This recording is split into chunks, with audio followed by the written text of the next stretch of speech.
Like know who you are. And if that takes some work, like I mentioned earlier, you know, I even went through a stage where it's like, Billy, I love you. Bill, I love you.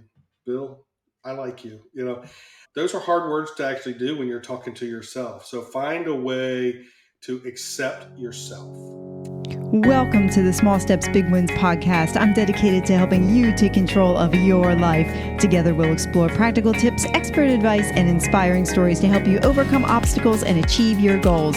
Making small changes is possible and can lead to big results. Are you ready? Let's go do this. Bill, welcome to the Small Steps, Big Wins podcast. I am very excited for the conversation that we are going to have today, and I'm glad you're here. So, you Thank ready to you jump for, in? yeah, just, first of all, say thank you for what you're doing. Thank you for the opportunity to be here. I think, you know, I always say that we are transformed one relationship at a time, and that our relationships are transformed one conversation at a time. So to me, let's just have a conversation and see where it leads.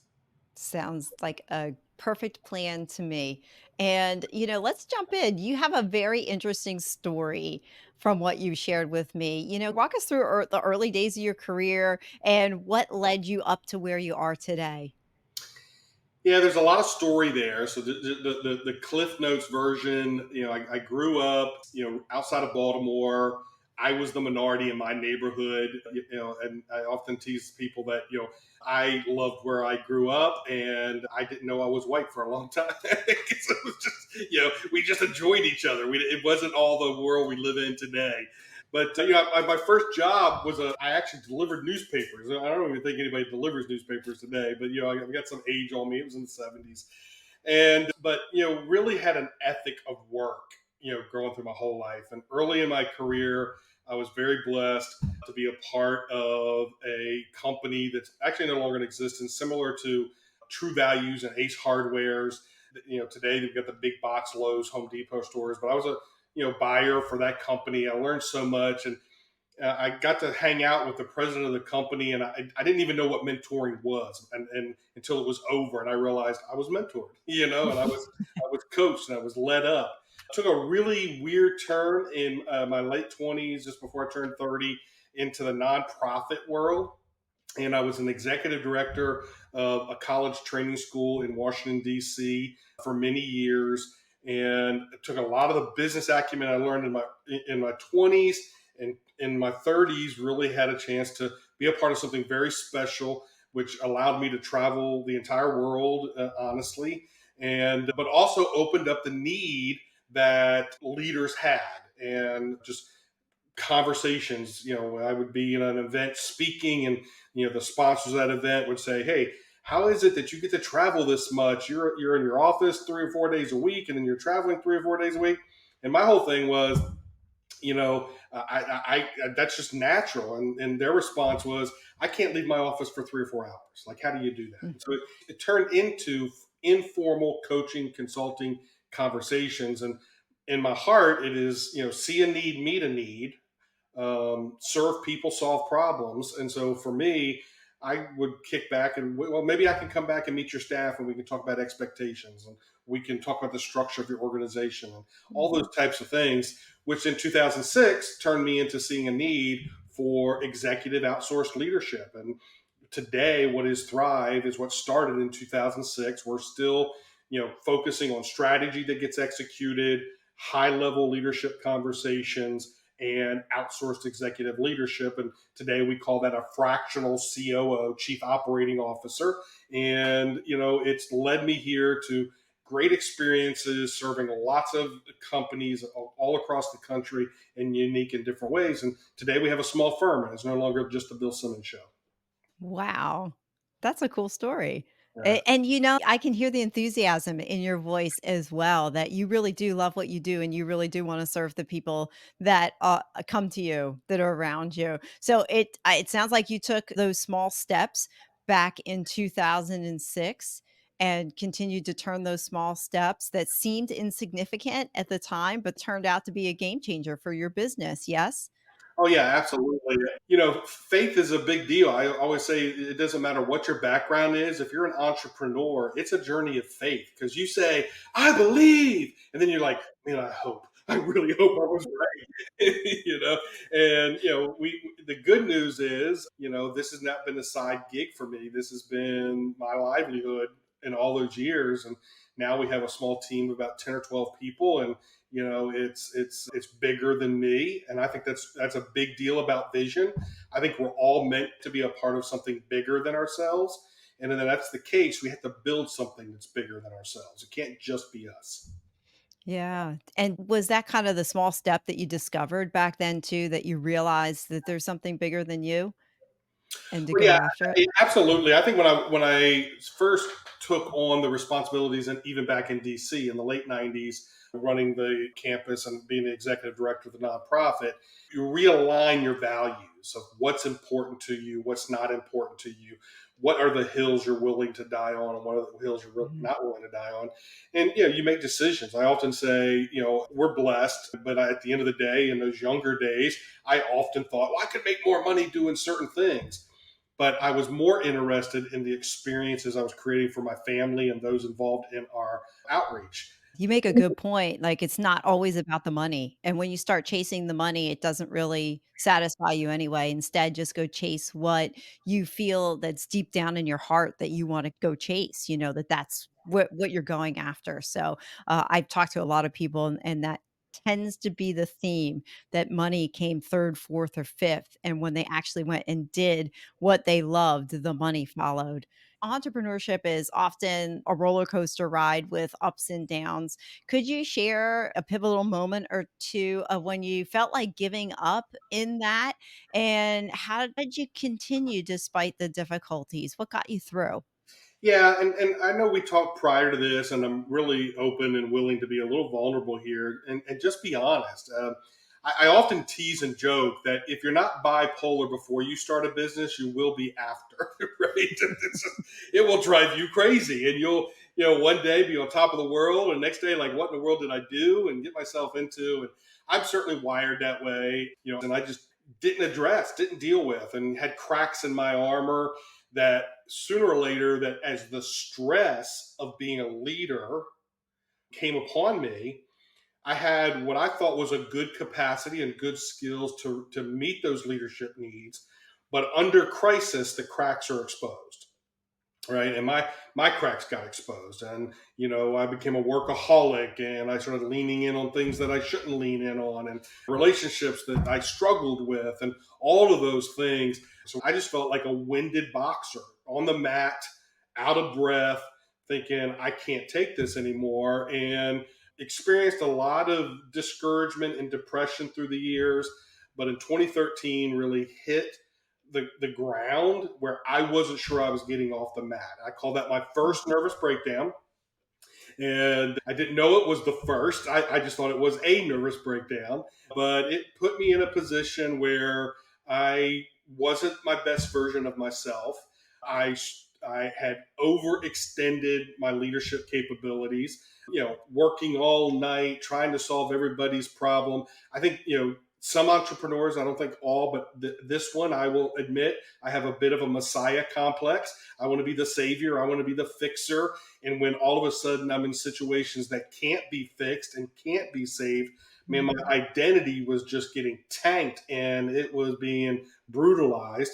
And I wasn't equipped at that time to manage that. The good news is I had a lot of good people around me, was able to find some support, went on a personal retreat that out in Kansas that just put me on the right path, started, addressing some of my needs.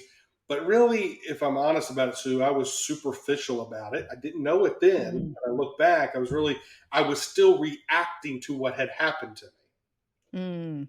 me. Okay. And get back into working and growing the business. And the truth is, so 2 years later, by 2015, I was right back at it. I was Mm. traveling 15 to 12 to 15 days a month.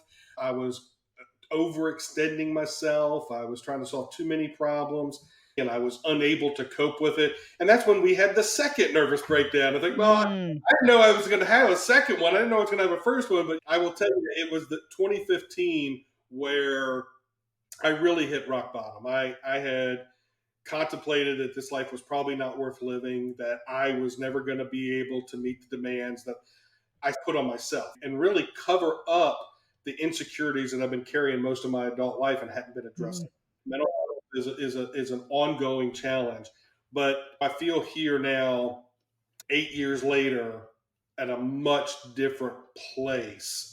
So let's talk about your journey then. Let's go back. So nervous breakdown, means different things to different people. What did that mean for you? And then what were the first steps or those small steps in the beginning that helped you out of it?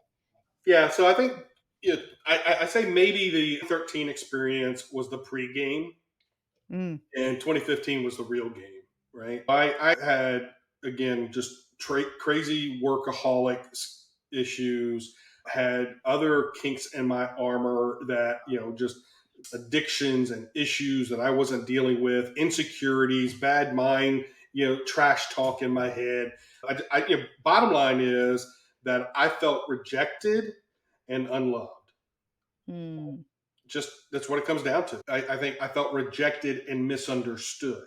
I And think a lot of people struggle with that. What did you do to help you realize that you are loved and you're not rejected? yeah, it still takes time, but Yeah. I think and it didn't happen immediate. The sad news is that as a result of the situation I put myself in 2015, I ended up being committed to a mental hospital for 7 days.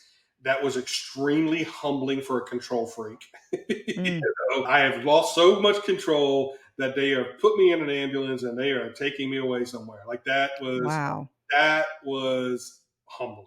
Okay, Yeah. at that What moment. else wow, what else did you experience at that time? So besides humbling, I would think that would be scary, yes? Well, yeah, it was scary, a lot of uncertainty. My wife and I are high school sweethearts. Have I messed it up Mm, so bad that we won't be able to rebound from this? So not only am I in a bad shape, but now my marriage is in a bad shape, and I have I have allowed myself to position myself to destroy everything that holds dear to me. We have one son. Is this the message I want my son to receive? And so a lot of that uncertainty, fear, scares, hey, is my business over? What do I need to go get a job at Toys R Us now? And you put yourself through those things. And so it was humbling coming out of that experience, though, put me on the path of meeting the therapist that I would see coming out of that hospital.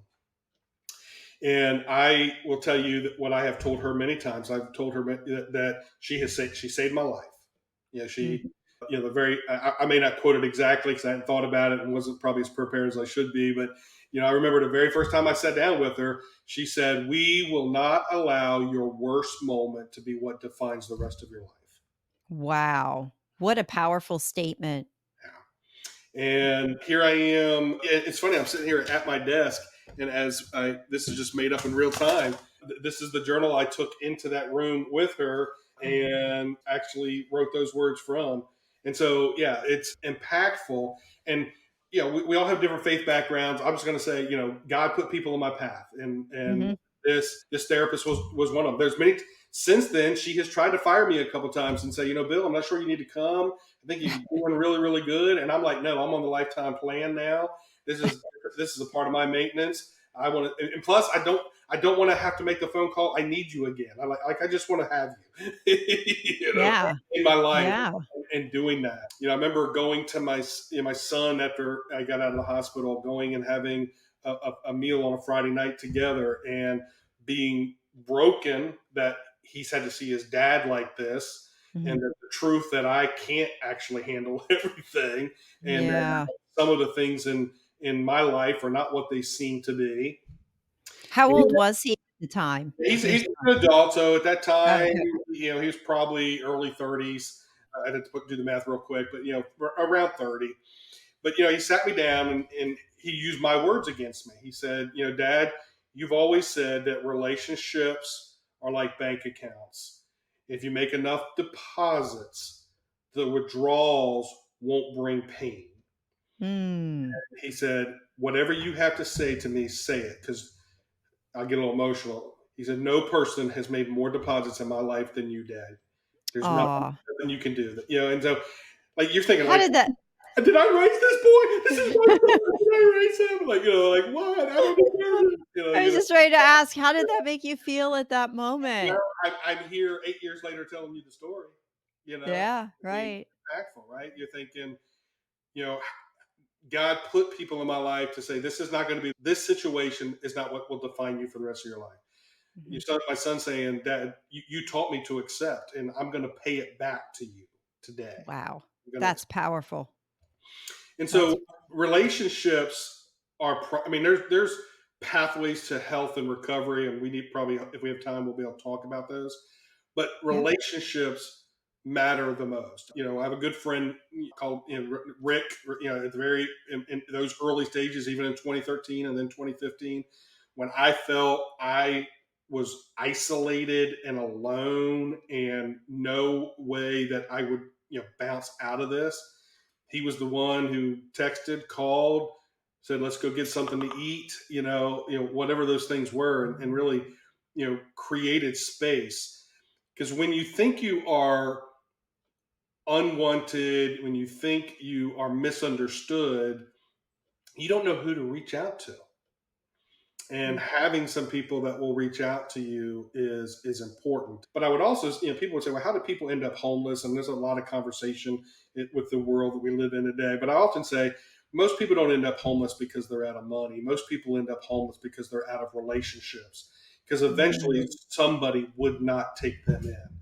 And I was just blessed that there were relationships around me that allowed me to take this chaos in my life and to start put it on track for order. Mhm. Yeah, I can tell from your story that relationships are very, very important to you. How do you bring that theme of relationships into your business with the people that you work with your employees, and with your Yeah. customers? Well, thank you for asking that. Well, I think Sure. there's three things that matter in business. Number one is relationships. Number two is relationships, and number three is relationships. Those aren't the only things that matter. Now, I can break those down. As the leader of your company, you have to have honestly a good relationship with yourself. If you don't, if you can't get along with you, how do you expect your team and your clients to, right? Right, right. So, I wanna pause that a minute. How did you, since you didn't have a good relationship with yourself, we'll come back to the other 2, like, yeah, relationship levels, but I wanna capture this right here. yeah. You mentioned you didn't love yourself, you didn't have a good relationship with yourself. How did you build that up into yourself then? Because obviously, today, you're in a different spot than what you were in 2015. What helped you? Yeah, well, certainly it's intense therapy over a period of time, and you have to do the work. You can't just go through the motions. I did the work even when it was really awkward, and I have to admit it was really awkward. Now maybe it was just awkward to me, and for other people it'd be really easy. But there were times, even something as like a simple tool of identify the lies you're telling yourself, like because we all tell ourselves lies. And so I did that exercise, and I wrote down, I identified about 5 things that are repetitive in my head. That if I said those to other people, I'd be like, "What is wrong with you?" Like Bill, like nobody thinks I Mm, do that. But those were the stories in my head, right? And then coming to the other side of that, they say, "Well, that's the lie I'm telling myself. What is the truth?" And if I don't know if my truth, what do other people believe the truth is about Bill Simmons, right? And mhm, so as I would take that lie and then equate it with a truth and say, well, when I think this is what the truth is. Well, that alone in all of itself is somewhat awkwardness. And then your therapist says, hey, record yourself on your phone memos telling yourself the 5 truths now, mm. and then just start listening to that every couple of days. Like that's awkward, Yeah. but it. Did it eventually not be awkward anymore? I Yeah. would. Oh yeah, absolutely. Yeah, And yeah. sometimes, and I can't say that it's a daily exercise for me, but when I feel myself slipping, I'll just go to one of those voice memos and just play that while I drive and hear myself tell me the truth, you know? Yeah. And That's so, like a daily affirmation. That's like a Bill affirmation daily. yeah, I don't and it's better than just these affirmation by books and podcasts, right? Like yeah. it's personalize your affirmation. You need yours. Like that's, and if I'll be honest, that's one of my pet peeves about the self development world right now. Is everybody like, let me show you the hack?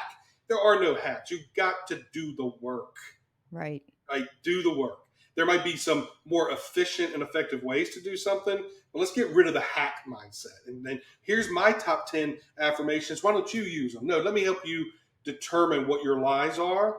And then once you determine what your lies are, let's define the truth. And now let's live in that truth. There's your affirmations. That's excellent. What a great suggestion. What a great small step Yeah. somebody can take. If you're struggling with self-image or you're struggling with your identity, like and we all have that tool available, don't we? We all carry a cell phone.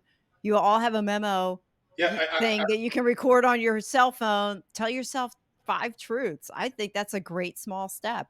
I'm curious about how long did it take you before it started to sink in that, "Hey, these are the truths that define me, not these lies I've been believing." I'm gonna be honest. It probably took a year for me to say, all Mm. right, I'm turning a corner, right? And I would still say today, 8 years later, I'm still get caught in the trash talk in my head. But I have the tools now that back then I had to discover the tool. I had to work the tool out and refine it. Now it's like, okay, it's happening. Go grab it. Like that's the change today that I didn't have 8 years ago. But I would say it took a minimum of a year, maybe even two, to be honest, where I'm really starting to think of myself differently. That's beautiful. I love the picture of the toolbox as well. And, if we carry that out just a little bit, think of a toolbox. When you get a new toolbox filled with a dozen tools, you have to go through and familiarize yourself with what's in there. And as you become more familiar with what's in your toolbox, then when time comes to need a tool, you'll know whether or not it's in there and which one you can grab for the particular thing that you have to fix. And that's part of why how the journey for me, I have not really spoke publicly a lot about saying, hey, I've had two nervous breakdowns. I mean, the people closest to me know that. To, Mhm. to start going public with it in this way, yeah, there's a part, hey, we've got a business that's growing, but there's a part of it is the story of this experience has actually taught me how to run my business better, right? Yeah, talk about that, please. How Yeah, well, yeah, I think there one, my life was in chaos, right? And it needed order brought to it. And much of the chaos was my own fault. I'm not a victim of other people's, coming at me. And if people do some stuff that hurt me, they did, Sue. But I am tired of this world of victimhood that we live in, right? And you are not a victim. And things have happened. Now get up and do something about it, right? And so for me, I had to turn my chaos in order. My chaos was my own fault. So if it was my chaos, and what did I need to do to bring that in order? I think a lot of businesses are that way. A lot of business owners are frustrated by the chaos of business. Why is it so hard? Why is it that I feel like I'm spinning 10 plates and I don't think I have the capacity to spend more than three, but I'm spending 10? Like, how did I Yeah. get to this? And man, the business is running me. I'm not running the business. What happened? And it gets chaos, right? And so for me and my mental health, I had to have a recognition and acceptance that this is my reality. When I went into the hospital for 7 days, I said it was humbling, but it was reality. Like Mhm. there is no hiding or avoiding this. Their reality has set in. And I think for businesses out of your chaos, you have to have a recognition of this is my reality. You can't stick your head in the sand. You can't, man, I'm visualizing for the future. Well, I believe in visualization. I believe in seeing. I believe in vision. I should be able to see what's coming my way before I get there, right? I believe in vision. But sometimes we have to recognize that we have to have a clear understanding of our present reality before we can change. Because if you want chaos to order, then you want change. I'm getting to the point where I don't even like the word change, so because we use it so much. I want transformation. Mm. And not Hmm. only do I want personal transformation, I want business transformation, unapologetically so, right? And but before I can experience this transformation from chaos to order, a clear understanding of my present reality and accept where I am before I can make the next move. So that's the number one thing. Okay, so how did you go about doing that, and what were your first steps to bring chaos to order in your business? Yeah, so for what in our business, it was understanding what our present reality was, right? Because you can Mhm. get caught in the past of why I'm not where I want to be is because of what happened in the rearview mirror, or you can get so caught up into the future that you're not living in the present, right? And so it was living in the present, saying, "Here's where we are." And if I understand these are the services that I'm providing, these are the tools that I have available to me, and there is a gap, right, between where I am and where I want to be. The question isn't how do I jump to where I want to be? The question is how do I fill in the gap and start identifying those things to because in my personal life there were holes. There were holes in my heart. There were holes in my thoughts. There were holes in my relationships. Those holes had to be filled. Our businesses are no different. We have to clearly understand our present reality. So that's one of the things that you have to do is recognize. Yeah, what's the old saying? If you do the same thing over and over again, expect different results, It's right? the That's definition of the definition of insanity. insanity. Yeah. So you got to pause and say, "This ain't right." Like this is me, old school. Like this ain't right. God, Yeah. this is not the way I want it to be. Let's fix it. So, just to be clear, the company that you have now, this was also the same company you were running back in 2015, correct? It is. Oh, good. All right. And so you took a bunch of small steps and you realized you couldn't do it yourself. So what were strategies, practices, or people that helped you bridge that gap? Just like in my personal life, where I needed the therapist, I needed a psychiatrist, I needed my son, my family, my wife that all supported me in different ways. Friends that came very close. Some being accepting the disappointment of some of the friends that I thought would be there that didn't go on that journey with me, right? And grieving that loss and working through those. And so, getting the professional help and getting the personal help, right? That's in my personal life. That's what happened. In business, it's no different. I always say I can't help somebody who knows it all. In a business, you have to say to yourself, I have blind spots. Mhm. I need professional help. And whether that is a learning that I can get online and learn how to do something, if it is, and I'm a big not how, but who, I really don't want to, I don't really care how it gets done. I want to know who can do it. Like, here's what I want done, who can do it. And so finding those who's that we can connect with to fill in the gaps. So in my case, if it was marketing or lead generation, if it was helping fulfill our services and I'm the only fractional COO on my team when it was just when I was the only team. Well, then hiring somebody to be a fractional COO. Well, today I have a business partner and we now are a definition of synergy. We're better together than we are apart. And we are able to find professional support. Now sometimes that's done through coaching and sometimes it's done through consulting. Sometimes that makes us all frustrated because there's so much coaching and consulting. We offer fractional COO services so we can be one of those professionals that a business owner can reach out to say, hey, we're not going to just do business coaching and consulting. We're going to be your chief operating officer. We're going to roll up our Mm. sleeves and actually get involved in your business. And so seeking professional help, if you are a business in chaos and needing order, one, get into reality, and two, call somebody. We want to be one of those kind of companies you would call. Yeah. And you talked about that. It goes back to those relationships, right? So you build those relationships and how those are monumental in helping any business to turn their chaos into order. I was waiting for you to bring in the who, not how. Yeah, yeah, yeah, you yeah. know, All day long. I mean, and yeah. I think if I mentioned this before, I'll say it again. We all feel we're called to be part of something bigger than ourselves. And if we are, then it requires more than ourselves.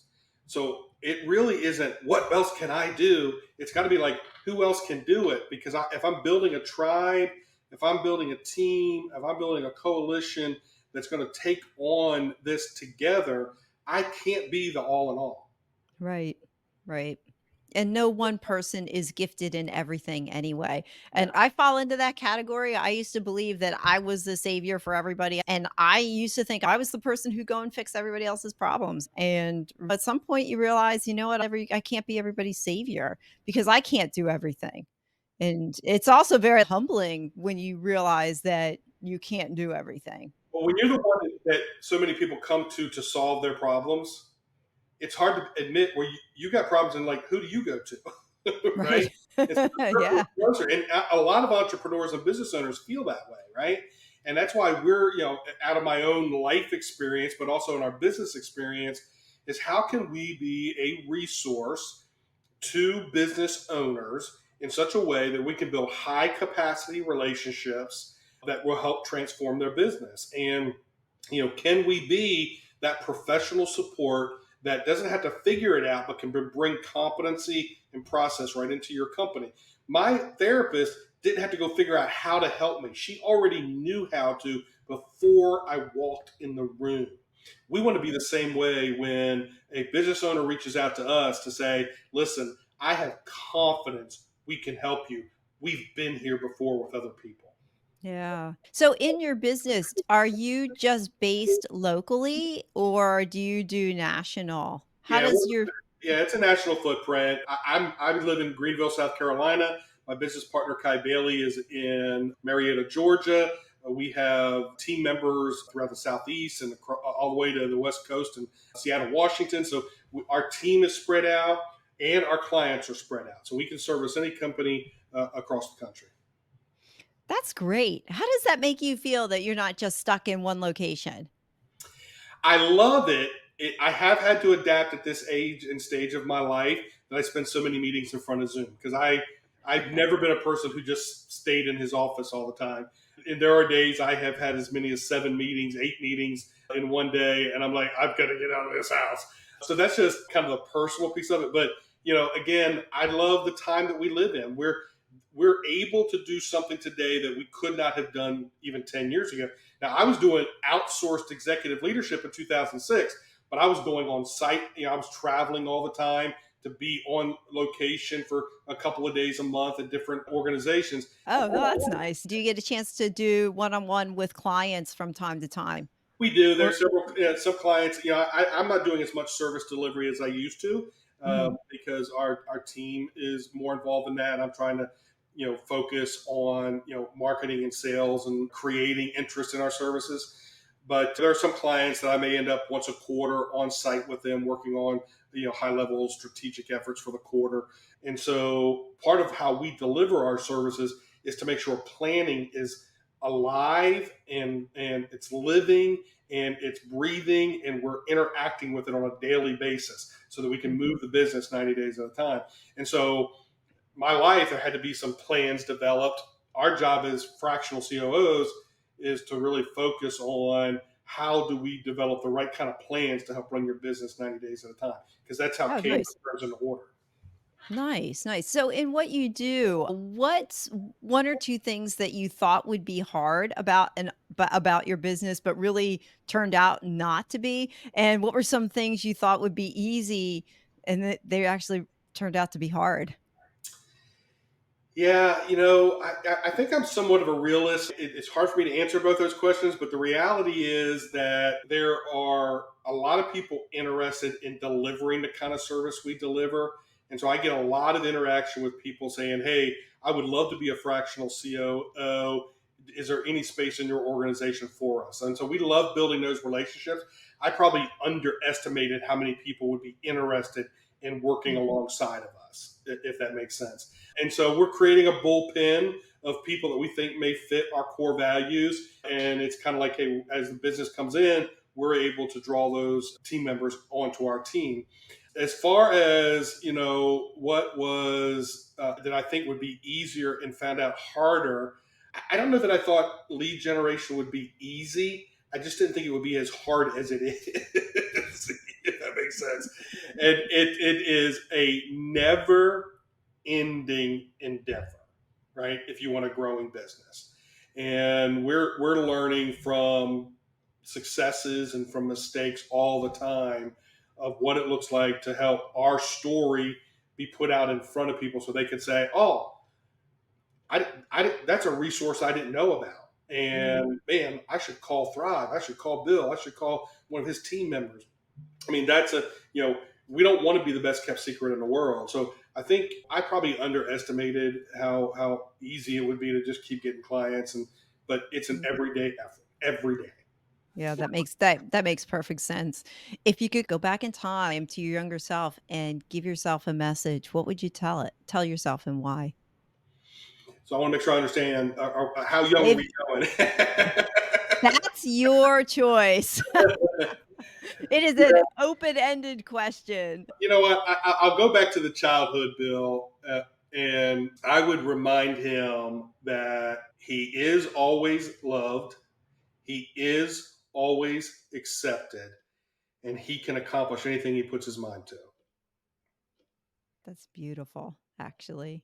I Mhm. think everybody needs to hear that, Bill. Like, have everybody go back to their younger self and tell them that. Yes. So, I'm glad Well, you shared that. as far as real recovery works, it's not a bad scenario to go off alone somewhere, get yourself in a good meditative state, and actually have that conversation with yourself. I agree. It's awkward. I go back to one of the things we said earlier. Sometimes these things are just awkward, and you're like, oh, it feels weird to do it. But sometimes, sometimes healing comes from the awkward moments of our lives. I agree that healing comes from the awkward moments. And, I was thinking too, you and I grew up in the 70s and see if this resonates with you or not. But as far as being kinder to each other, being kind to one another, it just was non existent. At least that's what I remember growing up. If you got bullied on the schoolyard, you better learn to defend yourself. Yeah. You just kind of figured out how to navigate that on your own.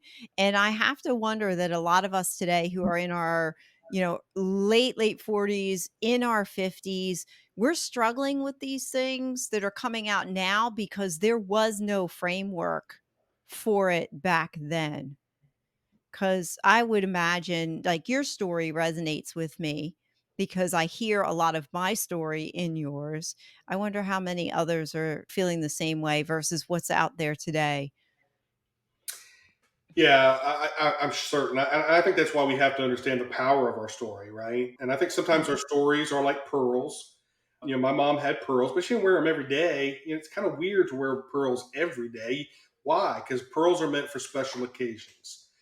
Some of our stories do not need to be spoken every day to everybody that we hear, but they're kind of like pearls. Like, when is it appropriate for this story to make an impact, to make a difference, and let me allow to share it? And there's always there's also a big difference between scars and wounds, right? If Mm, somebody shares their story while they're still wounded, then they just bleed on people. If you mm, tell your story from your scars, you're on the other side of it, and there's been some healing, and now there's a different perspective that you share and that you can give.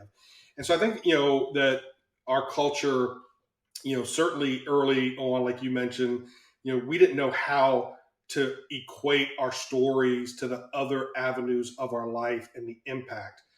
My only concern is that sometimes we use our stories to make excuses to not be engaged in culture and community and our jobs. Again, we're not victims of these things, but they do help us grow, mature, and that's a big part of it. I believe in emotional maturity.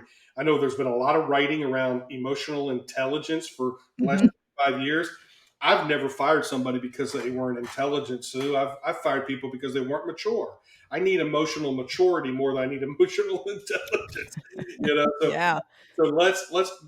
let's take these parts of our stories and let them mature us so that we can make a bigger impact. You make a point there about the emotional intelligence versus the emotional maturity. And we've heard a lot of emotional intelligence. Emotional maturity is something I haven't really heard of. How would you define emotional maturity? Yeah, I mean, if it's a little bit of a play on words. If you really get into the heart of emotional intelligence, certainly people that are self-aware, making good decisions, but we've become active. If that experience is just academic, right, and it's just cerebral, and you can just speak in the language, then you're not actually moving the needle in your emotional maturity. I think emotional maturity helps understand that one, it's not all about me, right? And I need to have empathy for other people. I need to have empathy for myself and my own story, but I also need to have seek to understand other people and have empathy towards their stories. If we just had a little bit more empathy for ourselves and others, half of what we see on the news on a daily basis would go away. Mm. And I just don't think we have the maturity for that. So I crave maturity for mature conversations, mature relationships, mature experiences. And I think if you can really have personal responsibility with your growth and not play the victim card, you can be mature emotionally and you will make a bigger impact. That's a great way to talk about emotional maturity and basically take out that victim card. I love it. I think that's a great way to look at it. Bill, we're going to start wrapping up our time together. What's one book you would recommend that everyone should read?